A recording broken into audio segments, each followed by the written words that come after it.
MyFantasySportsTalk.com. Hey everybody, Brandon Reid here again, MyFantasySportsTalk.com, bringing you the Week 5 edition of Pick 6. This is where I bring you 6 players I think could be sneaky plays on the waiver wire this week, so you should run out there and grab them while you still have a chance. Number 1 on my list this week is Marcus Mariota, quarterback of the Tennessee Titans, currently owned in 65% of ESPN leagues. Still plenty of time to get him, and I recommend you do if you need a quarterback or possibly even in your daily leagues because he seems to be catching on to this NFL game really quickly. Yet to throw for less than 2 TDs in a game. Been dealing with Delaney Walker having some injury issues, and also they have no running game, so Tennessee is yet to be really at full strength this year. Yet, Mariota continues to throw more and more as time goes on. Threw it 44 times against Indy 2 weeks ago.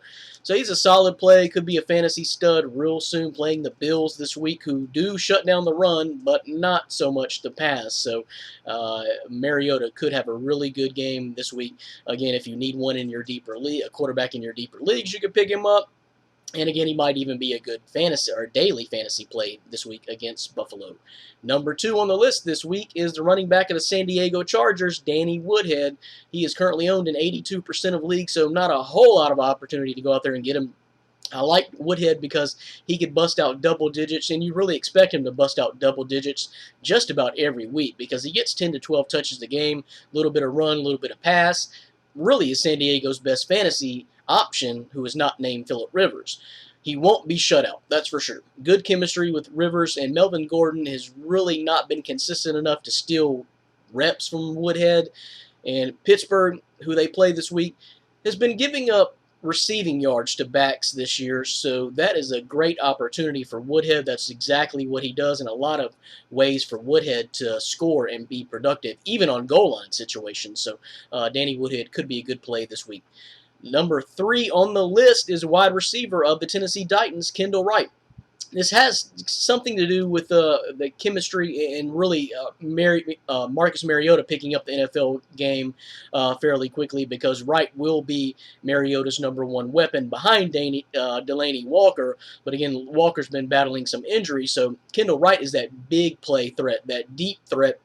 And when Delaney plays, it's only better for Kendall Wright. Scored TDs in 2 of Tennessee's 3 games, currently 14th in wide receiver fantasy value, according to ESPN, owned in 81% of leagues, so you still have a pretty good chance to run out there and grab him. I think Wright will be even better, I should say, when Delaney Walker does play. And Buffalo will give up the big plays downfield, and Mariota will continue to get better. As Mariota does continue to get better, I think Kendall Wright's stock will even go up. So you could have a good 1-2 combination there for the rest of the year if both guys progress or continue progressing and everybody is healthy. Next up on the list is the tight end from the Buffalo Bills, Charles Clay. Currently owned in 77% of leagues, so you still have a little bit of chance to get out there and get him. Tyrod Taylor's favorite target, apparently, so far early on this season.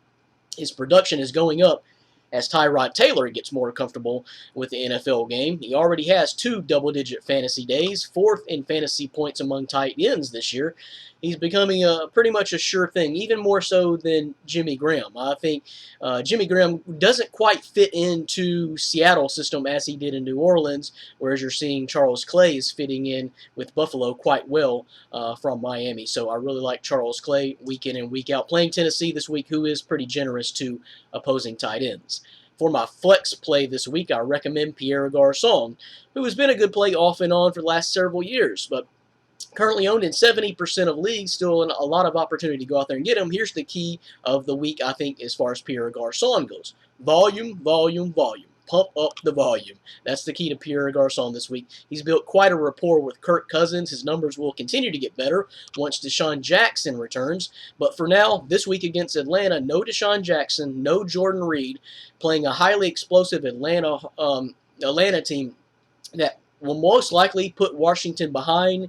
So Washington will have to play from behind is what I would project. So a lot of touches, a lot of looks to Pierre Garcon's way could be a really big play, even in daily fantasy this week.